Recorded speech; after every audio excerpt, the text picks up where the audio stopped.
Salut tout le monde, j'espère que vous allez bien.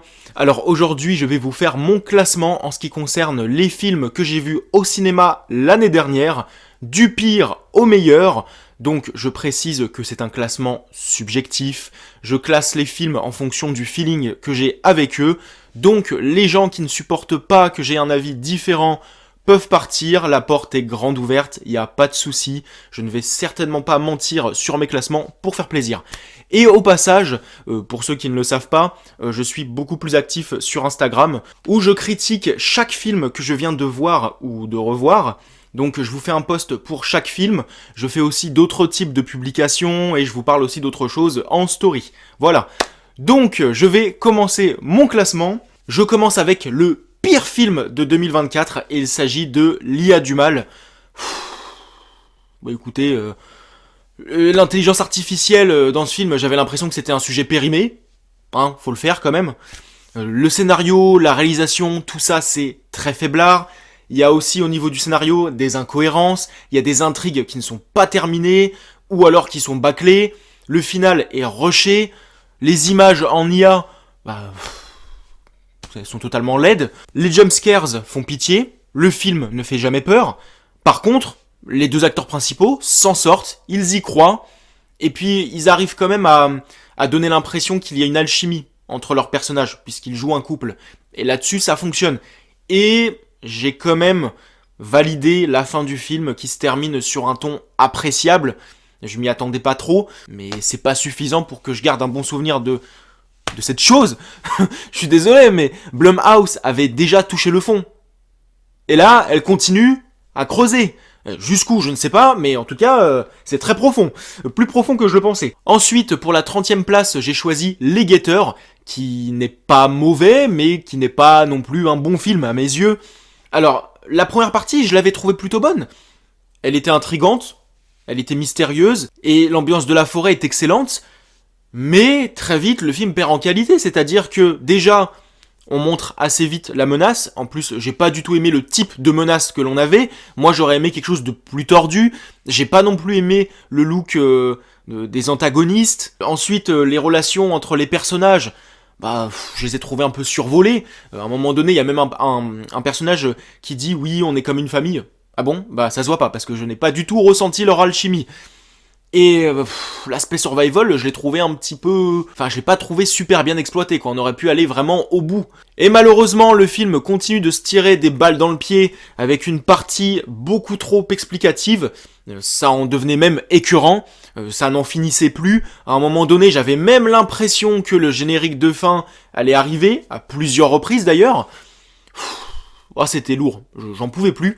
Par contre, il y a un twist que j'ai trouvé inattendu et plutôt cool. Mais dans l'ensemble, c'est un film que j'ai trouvé très maladroit malgré quelques bonnes idées. C'est dommage, ça aurait pu être vraiment cool. Ensuite, à la 29e place de mon classement, j'ai sélectionné Imaginary, qui ne vole pas haut, mais qui est quand même plus constant que Les Guetteurs. Alors, je me suis pas fait chier, j'ai trouvé le concept plutôt cool. Et il y a un twist qui fonctionne assez bien en cours de route. Et il y a quelques scènes sympas. Mais à côté de ça, ça reste un film qui est très inoffensif. C'est assez prévisible. C'est très cliché. Donc forcément, quand on a tous ces défauts et que le film se prend énormément au sérieux, ça ne lui rend pas service. Et surtout, dans la dernière partie, le film a tendance à s'étirer inutilement. Et c'est un spectacle très grand public, et c'est dommage, et malheureusement, on en voit beaucoup aujourd'hui. Ça fait chier. Bref, vite vu, vite oublié, c'est du Blumhouse qui ne surprend plus maintenant. On est très loin de la période où Blumhouse nous pondait des Get Out, Sinister, Split, Halloween, Inside Use, bref, ce n'est plus la même époque. Maintenant, je passe à Night Swim, qui est comme Imaginary, c'est-à-dire gentillet, inoffensif, très classique, oubliable, tout ce que vous voulez. Mais au moins, la fin de Night Swim n'est pas inutilement longue, on n'a pas un final à rallonge, et surtout le concept est un peu plus intéressant, personnellement, même si ce concept n'est pas exploité à sa juste valeur. J'aurais aimé un traitement plus subtil, plus adulte, alors que là, c'est très mineur en fait. On a les mécanismes du film de maison hantée. En fait, c'est une histoire de maison hantée, sauf qu'à la place de la maison, c'est une piscine. Alors, je vais pas non plus dire que Night Swim c'est de la grosse merde parce que je ne me suis pas fait chier, mais c'est du film de maison hantée comme vous en voyez. Hein. Clairement, le film aurait pu s'appeler Amityville, la piscine du diable.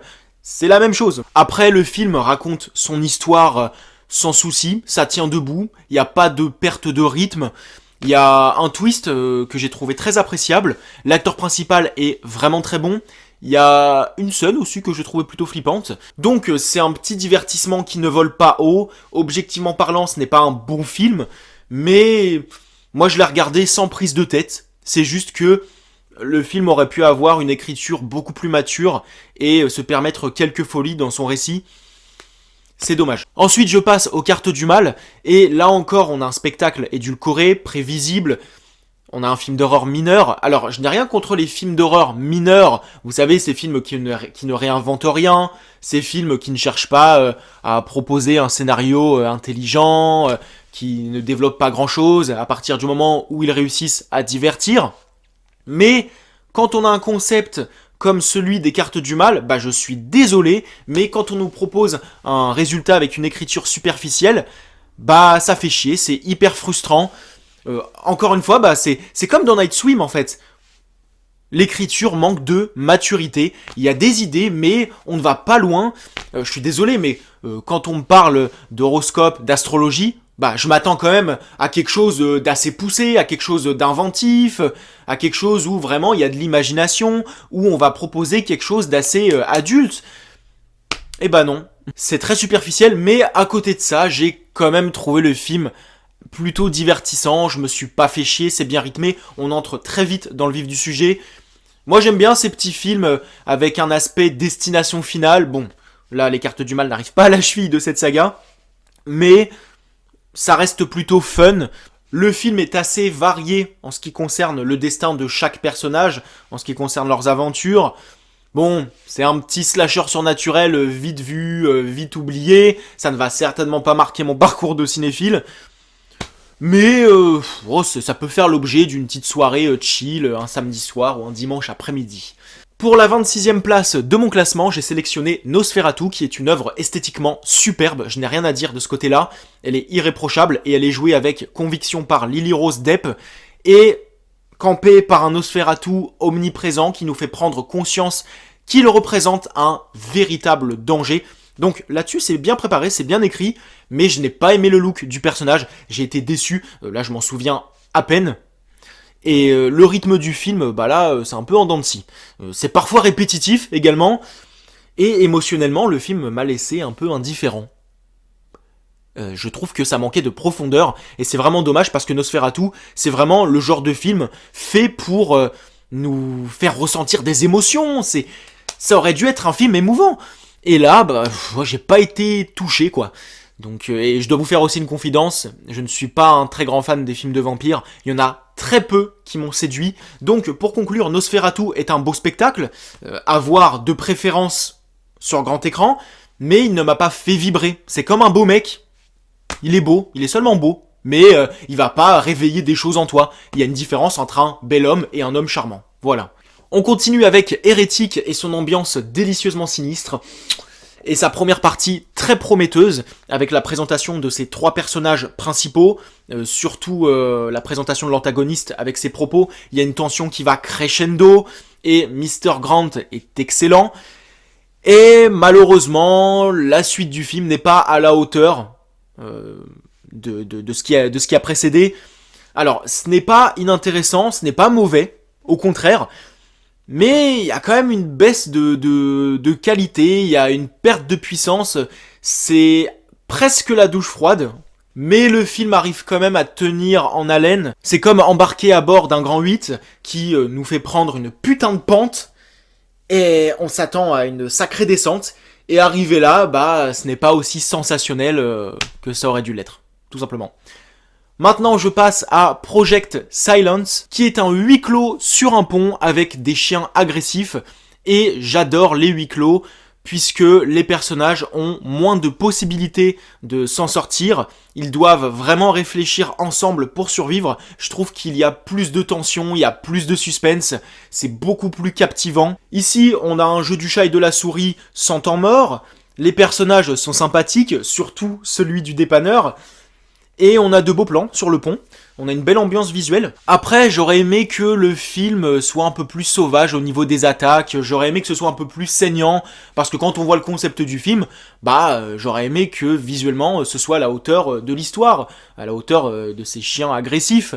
Donc je demandais pas un film interdit au moins de 16 ans. Mais un film qui se lâche un peu plus visuellement, quoi. Qui a un peu plus de crocs. Un peu plus sauvage, quoi. Et les chiens, on voit qu'on a des bestioles numériques. Alors, on a vu pire, clairement. C'est pas catastrophique dans Project Silence. Mais on voit quand même que ce sont des chiens numériques. Donc, Donc, ce n'est pas la bombe coréenne à laquelle je m'attendais. Mais ça reste divertissant. Et c'est déjà ça. Maintenant, je passe à We Are Zombies, qui est un petit film fun. J'ai bien aimé le fait que les zombies représentaient un danger différent de celui auquel on nous avait habitués jusqu'à maintenant. J'ai également apprécié la petite touche politique qui rendait le film plus savoureux. L'humour est bien recherché, c'est bien dosé, c'est pas lourd. Et le trio de personnages principaux est bien sympathique. Après, j'aurais juste aimé que le film s'intéresse à plusieurs autres groupes de survivants qui sont dans la même galère financière que nos héros, mais qui s'y prennent différemment pour s'en sortir. J'aurais aimé qu'on s'intéresse à d'autres cas. Mais dans l'ensemble, We Are Zombies est quand même un bon petit film. Maintenant, je passe à The Strangers, donc Les Intrus en France. Titre de merde, ils auraient clairement pu laisser The Strangers. Donc c'est une nouvelle version que j'ai trouvée sympathique, même si elle manquait un peu d'inspiration, d'ambition, et elle fait moins peur que la version de 2008. Mais ça reste un home invasion correct, et même si le film en lui-même ne fait pas peur, eh bien l'histoire, elle, fait peur, pour ma part. Donc il s'agit quand même d'une menace humaine, et je trouve que c'est tout ce qu'il y a de plus terrifiant. La maison est bien exploitée, il y a une bonne petite tension, les antagonistes, moi je les adore, clairement. Le cadre forestier apporte une tension supplémentaire. Le couple, moi je l'ai trouvé attachant, il y a une alchimie entre les deux personnages, on la ressent bien, et j'ai hâte de voir la suite, enfin les deux suites qui ont déjà été tournées d'ailleurs, et j'ai hâte de voir ce qu'elles vont nous proposer. Je continue avec Survivre, qui est clairement le genre de film qui a beaucoup de défauts, mais que je trouve attachant et divertissant. Le genre de film que je peux revoir et revoir, comme quoi pas besoin d'être parfait pour être aimé. Donc ne regardez pas la bande-annonce, elle spoil beaucoup. Moi je l'avais pas vu, heureusement, parce que par curiosité, après avoir vu le film, je me suis dit je vais regarder la bande-annonce comme ça, et je me dis, ah ouais, quand même, ça en dévoile beaucoup. Donc je m'attendais pas à ce que le film touche à plusieurs genres. J'ai bien apprécié le fait qu'on tue rapidement un personnage principal. On a une histoire post-apocalyptique qui est plutôt originale, même si elle n'est pas très bien exploitée. C'est assez pauvre en décor et en péripéties malheureusement, mais ça reste une série B divertissante, tendue, anxiogène, et au moins elle tente de proposer quelque chose. Maintenant je vais vous parler de Trap, qui est une vraie boule de stress. En sortant de la salle, j'avais l'impression d'avoir vieilli de 20 ans avec tout ce stress, tellement ça m'a épuisé. Il y a un sacré suspense, il est vraiment puissant, et Josh Hartnett et son personnage ont créé un antagoniste en béton. Après, le film a tendance à multiplier les incohérences, les facilités scénaristiques, ça en devenait hallucinant. À la fin, ça en devenait drôle. Mais j'imagine que c'était volontaire de la part de Shyamalan, puisque le mec sait ce qu'il fait, il n'est pas con. Et il faudrait que je le revoie ce film, parce que je pense qu'il pourrait changer de place dans mon classement. Je pense qu'il y a certains films qu'il faut revoir pour accepter certaines choses. Et dans Trap, même si je me suis amusé, il y a quand même toutes ces invraisemblances scénaristiques. Donc c'est un divertissement qui est riche en suspense, avec un bon concept. Les personnages, moi je les ai bien aimés puisqu'ils étaient tous utiles, ils apportaient tous quelque chose, ils avaient tous un impact dans le récit. Ça m'a fait plaisir. Donc ce n'est pas l'un de mes Shyamalan préférés, mais ce n'est pas non plus l'un de ceux que je trouve les plus faibles. Ensuite je passe à Long Legs, qui est une bonne découverte. et qui rappelle agréablement plusieurs films du genre, même s'ils n'arrivent pas à leur niveau. Mais j'ai été captivé, l'ambiance je l'ai trouvée hypnotisante, très malaisante aussi par moments, c'était aussi angoissant, et Nicolas Cage, j'ai trouvé terrifiant. Maintenant je m'attaque à Abigail, qui est le film parfait pour une soirée de chill. Il joue à fond la carte du divertissement, même s'il n'est pas exceptionnel, même s'il est prévisible, même s'il n'est pas mémorable. Mais c'est un bon huis clos, il est très saignant, il est décomplexé, il est généreux en péripéties, il est super bien réalisé. Le casting est cool, l'antagoniste est coriace, c'est une méchante comme on les aime. Voilà, c'est vraiment le genre de film qu'on peut revoir plusieurs fois à l'avenir. Ensuite, je vais vous parler de Wake Up, qui est un huis clos dans un magasin d'ameublement, ce qui est plutôt rare dans les films d'horreur. Et c'est un endroit qui est bien exploité, que ce soit du point de vue des victimes ou de celui du tueur, donc qui va se servir de tout ce qu'il y a pour piéger ses victimes, pour jouer avec elles. Et on s'attarde beaucoup sur les blessures physiques des victimes, on assiste vraiment à leur souffrance, à leur agonie, et ce qui fait que ça rend le film plus crédible, plus réaliste, plus méchant. Et on va quand même un petit peu parler de la prestation de l'interprète du tueur, donc Thorlof Convery, excusez-moi pour la prononciation. Donc avec ses airs de Gunnar Hansen, l'acteur a bien capté l'essence de son personnage qui est à la fois meurtri, dangereux et sombre, et le background de son personnage coïncide bien avec les propos du film, avec la motivation des activistes, donc des victimes. Donc on a quand même un bon survival en huis clos.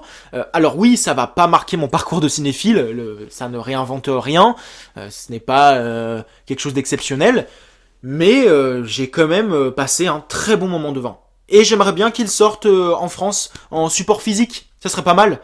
Parce qu'il y a quand même l'IA du mal et compagnie qui se tape une sortie cinéma plus un Blu-ray, un DVD. Donc j'aimerais bien que Wake Up fasse pareil. Bon, ok, il est sorti au cinéma, mais j'aimerais bien l'avoir en Blu-ray, s'il vous plaît.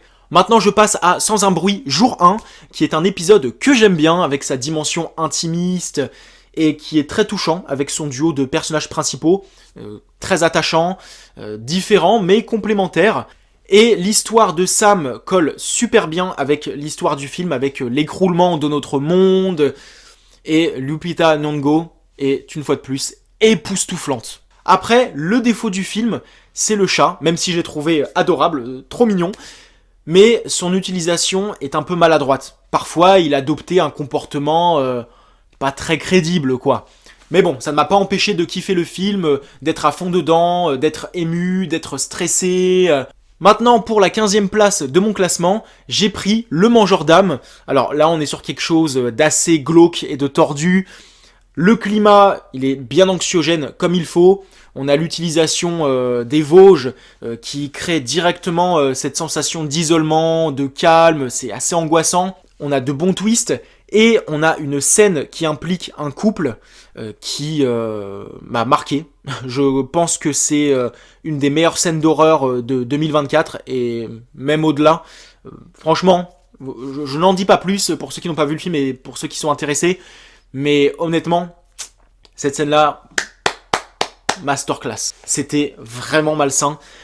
Les personnages principaux, écoutez, j'ai bien aimé leur écriture. Et avec ce film, je peux me permettre de dire une fois de plus que je trouve le duo Alexandre Bustillo et Julien Maury toujours aussi intéressant. J'aime bien le fait qu'ils touchent à plusieurs aspects horrifiques, à plusieurs thèmes, tout en apportant leurs idées, leurs pattes. Clairement, je trouve qu'ils font partie des rares réalisateurs avec une filmographie intéressante. Et j'ai hâte de voir leurs prochains travaux. Je continue avec When Evil Lurks. Alors, je ne suis pas branché film de possession, mais celui-ci m'a agréablement surpris. On aborde le thème différemment et on a des dialogues qui nous font comprendre qu'on est face à un cas de possession très complexe.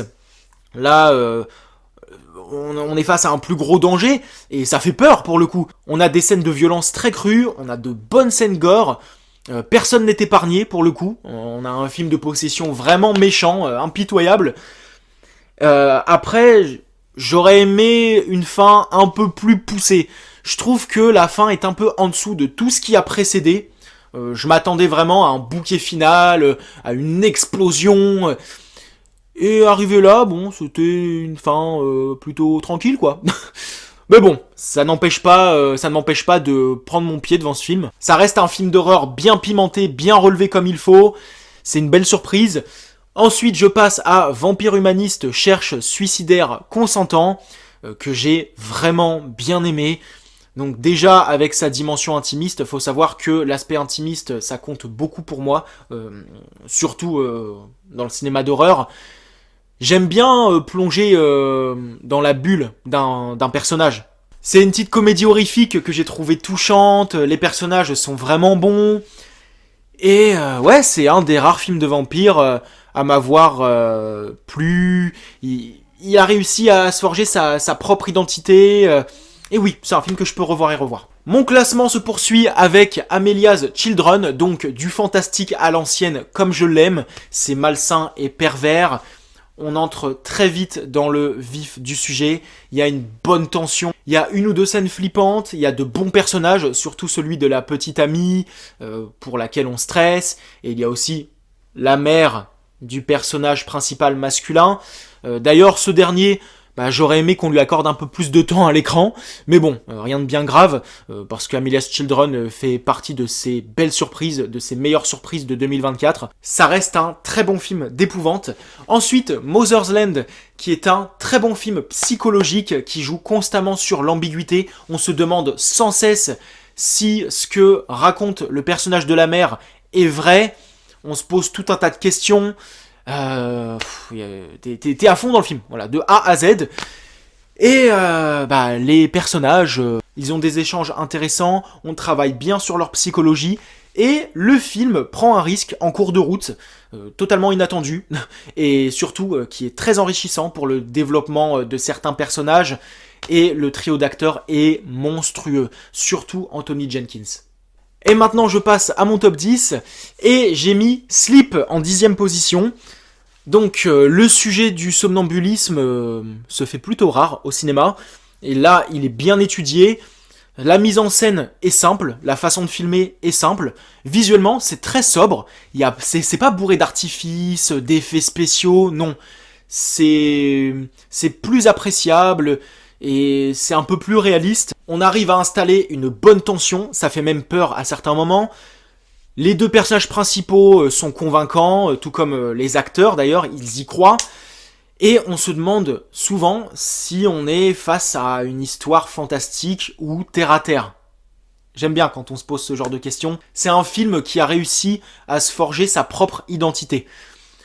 En 9ème place, j'ai mis 37, L'ombre et la proie, qui est un thriller proche d'un Hitcher, c'est un peu son cousin, on va dire. Donc on a deux acteurs principaux qui sont vraiment très bons, donc qui ne sont pas dans le surjeu, ils livrent une prestation simple et en même temps profonde, et donc ils arrivent à nourrir un film qui était déjà assez costaud, donc riche en suspense et en révélation. C'est surprenant, je repense surtout à la fin, qui m'a choqué. Finalement c'était bien préparé, c'était bien calculé, et quand on revoit le film, on se dit ah bah en fait ouais, ça tombe sous le sens. Donc c'était bien amené, c'était tendu, émouvant, angoissant. Donc même si il y a certaines situations dans le film qui manquent peut-être un peu de crédibilité, et à l'arrivée, c'est un film qui m'a fait vibrer. J'ai traversé toutes sortes d'émotions, j'étais vraiment à fond, il m'a tenu en haleine. Donc voilà, c'est encore une fois, pas besoin d'être parfait pour être aimé. Et voilà, j'ai plus de feeling avec ce film plutôt qu'avec d'autres films qui sont objectivement beaucoup plus réussis et presque irréprochables. C'est un spectacle que j'ai trouvé palpitant. Ensuite, à la 8ème place, j'y ai mis Terrifier 3, donc un slasher old school bien gore, bien généreux, et aussi très méchant, donc tout le monde y passe, même les enfants, et c'est ça que j'aime bien aussi dans ce genre de film, c'est que on a peur pour tout le monde, on nous montre que personne n'est à l'abri, voilà, tout le monde, on doit avoir peur pour tout le monde, les adultes, les enfants, les animaux. Et ce qui m'a également plu, c'est qu'avec la photographie, j'avais l'impression de me retrouver face à un film d'horreur des années 80 remasterisé. Et en plus, au cinéma, y a rien de mieux. Ensuite, Noël, je trouve que ça collait bien avec le personnage de Hart. Donc c'est une fête qui appuie encore plus sur l'aspect foufou du personnage, qui appuie encore plus sur le côté festif. Ça change d'Halloween, on a de nouveaux décors, une nouvelle ambiance. Sienna, bah, c'est une excellente final girl. Déjà, l'actrice, elle est excellente. Elle est encore mieux que dans le deuxième épisode, elle s'améliore. Là, on a quand même aussi la psychologie du personnage. On la développe, elle est attachante, elle en bave. Terrifier 3, c'est aussi un épisode qui installe une vraie mythologie et qui est aussi mieux réalisé, mieux écrit, mieux rythmé, mieux joué et qui est aussi plus divertissant que ses prédécesseurs. Et j'ai hâte de voir le 4e film. Alors là, le classement a été encore plus difficile en ce qui concerne les 2 films dont je vais vous parler. Ça a été très compliqué de les positionner. Donc il s'agit de La Malédiction, l'origine, en 7e position, et Immaculée à la 6e. Je ne suis pas branché film d'horreur qui touche à la religion, mais là, pour le coup, j'ai été agréablement surpris. En fait, 2024, ça a été vraiment l'année de la surprise. J'ai été surpris sur plein de points.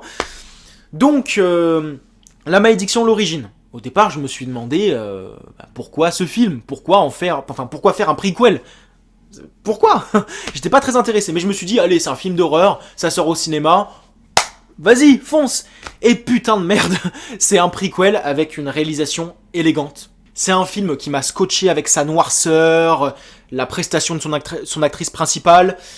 On a de bonnes scènes d'horreur, on a une fin qui m'a donné des frissons. On a des personnages intéressants et c'est clairement un des meilleurs prequels que j'ai pu voir. C'est même une des meilleures expériences horrifiques que j'ai vécues au cinéma. Hein, faut le dire. Donc ouais, c'est... Waouh.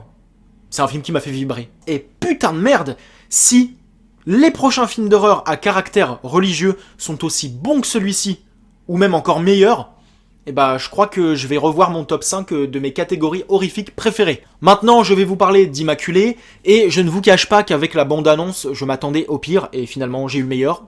Donc le début est très intriguant, on a un malaise qui va crescendo, il y a des événements étranges et terrifiants, on nous réserve une révélation complètement tordue, c'est juste horrible. On a un dernier acte très stressant, on a une dernière scène assez particulière mais qui fonctionne bien. Et Sydney Sweeney est une bonne Scream Queen, donc je l'ai préféré à La Malédiction l'origine parce que le personnage d'Immaculée se retrouve souvent seul, il ne peut pas sortir du couvent. Du coup c'est beaucoup plus étouffant, c'est plus oppressant, et surtout l'histoire est plus malsaine. 5e position, Maxine. Alors, je vous cache pas que j'aurais quand même préféré un film full giallo, un truc plus slasher, un truc plus horrifique, avec un whodunit plus surprenant, parce que là, clairement, la révélation, elle est pas terrible, mais elle reste cohérente. Et là encore, bah, le film a des défauts, mais j'y suis fortement attaché. C'est vraiment le genre de film que je peux me refaire plusieurs fois l'année, je peux le revoir et le revoir. Bah, franchement, j'ai kiffé. Pour moi, c'est un peu comme un biopic. Je l'ai trouvé super passionnant. Sur une femme à la fois fragile et forte, insolente et studieuse. Donc le personnage n'est pas tout blanc ou tout noir. Je l'ai trouvé authentique. Ensuite, l'actrice principale, Mia Goth, elle mérite clairement un prix d'interprétation et c'est aussi une des meilleures Scream Queens de tous les temps. J'ai également aimé la mise en abîme à Hollywood au cœur des années 80, c'était super bien reproduit. Le film, c'est aussi une leçon de vie avec plein de métaphores. Et c'est une bonne conclusion à sa trilogie. Donc une saga où chaque épisode a sa propre identité. Les films, les épisodes ne se ressemblent pas. Et ce qui fait que ça en fait une trilogie unique. J'ai trouvé super intéressante. Donc objectivement parlant, ce n'est pas le meilleur épisode de la saga. Mais je crois que c'est celui que je peux revoir le plus. C'est vraiment mon coup de cœur en fait. 4e film de mon classement, et c'est Blink Twice, donc une excellente surprise. Alors oui, le film met du temps à démarrer au niveau de l'action, mais c'est pour faire connaissance avec les personnages que j'ai bien apprécié, surtout le duo de meilleures copines qui frappe par son authenticité. Mais sur cette île, on se dit que tout est trop beau pour être vrai, on sent que quelque chose cloche et le suspense prend de l'ampleur. Donc plus le film avance et plus on a un peu peur de ce qui va se passer, quoi. Il y a un aspect puzzle aussi, avec le montage et certaines images énigmatiques. Donc ça m'a bien plu. Et on a une dernière partie qui nous délivre de très bonnes révélations. Et on a une explosion de violence également. Et c'est ça que j'aime bien aussi dans ce genre de film. C'est quand on crée un contraste entre la première partie du film où il ne se passe rien et la deuxième où tout explose. Ça crée un choc émotionnel. Et ça, j'adore. Ensuite, je vais vous parler d'Alien Romulus, donc de la science-fiction horrifique comme j'aime en voir. Et c'était aussi un bon retour aux sources de la saga. Déjà, j'ai bien aimé retrouver ces appareils de haute technologie avec cet aspect rétro. Et les facehuggers, oh là là, ils sont encore plus terrifiants, ils me font penser aux araignées. Et surtout, on les exploite encore plus, ils sont mieux mis en avant. Et ce sont clairement les stars de cet épisode. Le xénomorphe, il est toujours aussi magnifique. On a de bonnes morts, le menu est assez varié de ce côté-là. Les personnages, la plupart d'entre eux sont sympathiques, surtout Andy, lui c'est mon coup de cœur, je l'aime beaucoup. Et le dernier acte est juste épique, et même effrayant, avec l'apparition d'un nouveau personnage. Donc ouais, c'est un voyage de science-fiction purement cauchemardesque, comme j'aime en voir, et en plus sur grand écran. Donc voilà, j'ai adoré. Avant-dernier film de mon classement, et il s'agit de The Substance. Donc, morale de l'histoire, restez comme vous êtes, soyez naturel, ne touchez à rien, ne vous injectez rien, s'il vous plaît. Donc, ce film, c'est une sacrée expérience. Ça faisait longtemps que je n'avais pas vu de body horror aussi sensationnel, aussi dérangeant, aussi palpitant, aussi terrifiant. Ça m'a rappelé les délires des années 80, 90, à la Brian Usna, Stuart Gordon, Peter Jackson, bref, il y a plein de références dans ce film, et ça va même jusqu'à certains plans, donc ouais, j'ai trouvé ça vraiment cool, et on a la descente aux enfers du personnage d'Elisabeth, donc physique comme psychologique, qui est bien développée, bien écrite. On a une réalisation aux petits oignons, que ce soit sur le plan visuel, musical, ou même au niveau du sound design. Demi Moore et Margaret Qualley sont juste excellentes. Donc ouais, c'est un film qui m'a fait vibrer, qui va me marquer. Donc c'est clairement une des meilleures expériences horrifiques que j'ai vues au cinéma. C'est un sacré trip et vous devez absolument le découvrir. Vous ne pouvez pas passer à côté, c'est pas possible. Et maintenant, il est l'heure de vous présenter le grand gagnant de mon classement, et c'est Smile 2. Et oui, donc le premier film, c'était une bonne surprise, mais ce n'était pas non plus une bombe. Et quand j'ai su qu'ils allaient faire une suite, j'étais pas intrigué plus que ça. Et quand j'ai vu la bande-annonce, je me suis dit, ouais, pourquoi pas. Et arrivé là, grosse claque. C'est clairement un de mes films d'horreur préférés, il déchire tout. Donc c'est une suite moins surprenante, on connaît la chanson, on connaît le refrain, c'est comme Destination Finale, c'est mécanique, c'est machinal, mais c'est divertissant. Et chaque épisode propose ses propres idées, mais clairement Smile 2 surpasse son prédécesseur. Il pousse le curseur, ça va beaucoup plus loin. Psychologiquement, c'est plus lourd, c'est plus vicieux, c'est plus déstabilisant, c'est plus troublant. Il y a encore plus de scènes d'humiliation. Là, pour le coup, c'était dur. Hein. J'étais vraiment gêné, j'avais envie de me barrer. C'est plus angoissant. Le film m'a fait traverser un tas d'émotions. C'est clairement un tourbillon de ressentis. J'étais mal à l'aise. J'avais la honte pour le personnage. J'étais stressé. J'avais peur. J'étais énervé. J'étais triste. J'avais mal physiquement. J'étais dans le flou. J'étais perdu. J'étais un peu écœuré aussi. Il y a tout. C'est rare, en fait, que je ressente autant de choses comme ça. Le film enchaîne les scènes où, clairement, émotionnellement, tu seras pas indifférent. Enfin, moi, personnellement, j'ai pas été indifférent.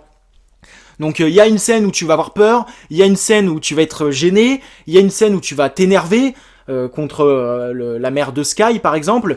Il y a une scène où tu vas être triste, il y a une scène où tu vas faire aïe, il y a une scène où... Enfin, t'es jamais à l'aise, en fait. Et en plus, qu'il fasse jour ou nuit, ou que le personnage de Sky soit seul ou avec du monde, tu le sais qu'il va se passer un truc. Le film ne te laisse pas de répit. C'est comme ça en boucle, le film défile hyper vite d'ailleurs pour un film qui dure plus de 2 heures. Enfin bon, après vous me direz la durée n'a rien à voir, mais bon, ce sont pas tous les films qui tiennent bien les 2 heures. Et là pour le coup, c'est passé super vite. Ce film, je l'ai déjà vu au moins 3 fois. Le personnage de Sky, donc la fameuse pop star, est très intéressant. Je l'ai trouvé bien exploité. Donc on aborde le sujet de la célébrité de manière intéressante à travers une histoire de malédiction qui accentue encore plus la pression sociale sous laquelle le personnage de Sky se trouve. Naomi Scott, putain mais excellente actrice. Pour moi, c'est clairement la meilleure performance que j'ai vue dans un film d'horreur en 2024. C'est clairement même une des meilleures Scream Queens que j'ai vues. Déjà, Sosie Bacon dans le premier Smile était déjà vraiment très très bonne, même excellente. Mais alors là, Naomi Scott, putain de merde. Mais à côté, oui, le film en lui-même, je l'ai trouvé très réussi. La réalisation, on a une réalisation de main de maître. Les plans, les cadrages, les plans séquences, les transitions d'une scène à une autre, le sound design, les musiques, putain, mais les musiques, elles m'ont donné des frissons. Parfois, elles me mettaient mal à l'aise, des fois, elles me faisaient peur, enfin, il y en a, elles me faisaient triper. Smile 2, c'est clairement la grosse bombe de 2024 à mes yeux. Il va avoir une grande place dans mon cœur, enfin, c'est déjà fait. Donc ouais, c'est un pur film de terreur, c'est de l'horreur psychologique de haut niveau. Donc j'ai hâte de voir le troisième film.